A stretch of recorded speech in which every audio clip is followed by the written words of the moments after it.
गेली 5 दशके सिडको ते कळवा पूल लगतच्या खाडीत गाळ मोठ्या प्रमाणामध्ये साचून भरतीच्या वेळी रस्त्यावर दुर्गंधीयुक्त आणि गाळयुक्त पाणी पसरते। याबाबत आमदार संजय केळकर यांनी आज मेरीटाईम बोर्डाच्या अधिकाऱ्यांसोबत पाहणी केली।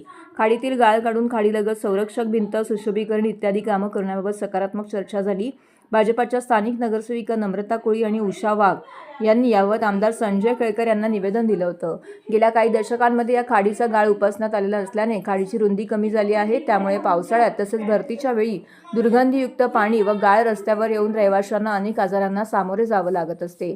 या पार्श्वभूमीवरती केळकर यांनी मेरीटाईम बोर्डाच्या अधिकाऱ्यांसोबत पाहणी केली। यावेळी जयेंद्र कोळी, विशाल वाघ, आरिफ बडगुजर उपस्थित होते। खाडीलगतच मुख्य ठाणे वसले असून या खाडीतील गाळ उपसून तिची रुंदी आणि खोली वाढवण्याबाबत अधिकाऱ्यांनी सकारात्मक भूमिका घेतली आहे। तसेच खाडीलगत संरक्षक भिंत उभारून परिसरात सुशोभीकरण करण्याबाबतही अधिकाऱ्यांना सूचना केल्या गेल्या असल्याची माहिती केळकर यांनी प्रसारमाध्यमांशी बोलताना दिली आहे।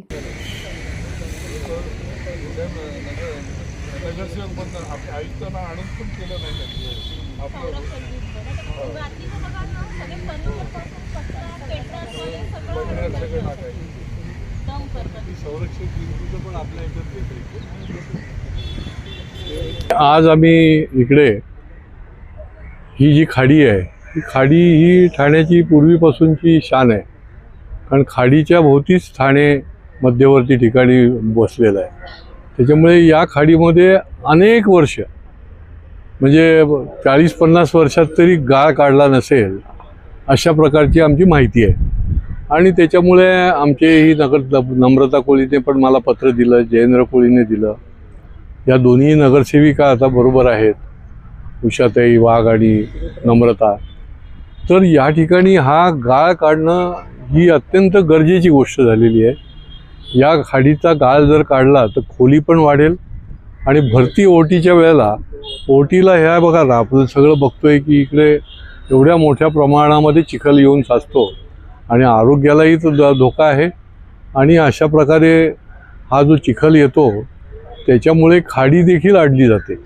आणि त्याच्यामुळे मेरीटाईम बोर्डाच्या अधिकाऱ्यांना आम्ही आज बोलवलं आणि त्यांच्या उपस्थितीत ही सगळी पाहणी केली।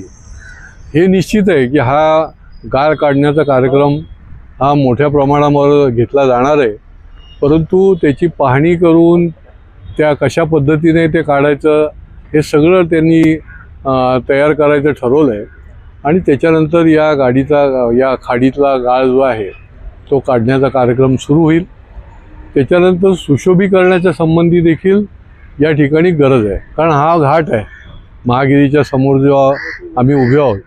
तर या सगळ्या भागामध्ये सुशोभीकरण आणि रस्त्याच्या लगत खाडी असल्यामुळे त्या ठिकाणी संरक्षक भिंतीची देखील व्यवस्था मेरीटाईम बोर्डाच्या माध्यमातून कशी करता येईल यासंबंधी देखील आम्ही करणार आहोत।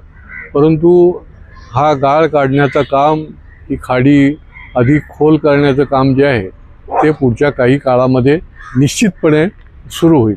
जलवाहतूक ही काळाची गरज आहे आणि आमच्या शासनाचा ही भूमिका आहे की जलवाहतुकीला देखील चालना देणं। आणि म्हणूनच जेव्हा रवींद्र चव्हाण साहेब या खात्याचे मंत्री होते त्यावेळेला देखील जलवाहतुकीचा एक मास्टर प्लॅन जो आहे तो तयार करायला घेतलेला होता। आणि ही गरज आहे की ठाणा आहे, कोलशेत आहे, या ठिकाणाहून नवी मुंबई, वसई, भाईंद निरनिराळ्या ठिकाणी जलवाहतूक मोठ्या प्रमाणात होऊ शकते। आणि त्या दृष्टीने देखील केंद्र आणि राज्य सरकारची योजना आहे आणि त्याला देखील त्याचा पाठपुरावा करण्याचं काम पुढच्या काळामध्ये आम्ही करणार आहोत। ते कसं आहे की महापालिकेने त्याच्याकरता 15 कोटी रुपये बाजूला ठेवले, काही तलावाचं सुशोभीकरण आणि तलाव साफ करण्यासाठी। पण ते झाल्यानंतर तिथे कसं करायचं, त्याचं संरक्षण कसं करायचं, त्याची देखभाल कशी करायची, याच्याकरता जी योजना बनवायला पाहिजे ती बनवलेली नाही। आणि त्याच्यामुळे आपण म्हणता तसं तलावाचं सुशोभीकरण आणि तलावातली साफसफाई हे जरी केलं तरी पुन्हा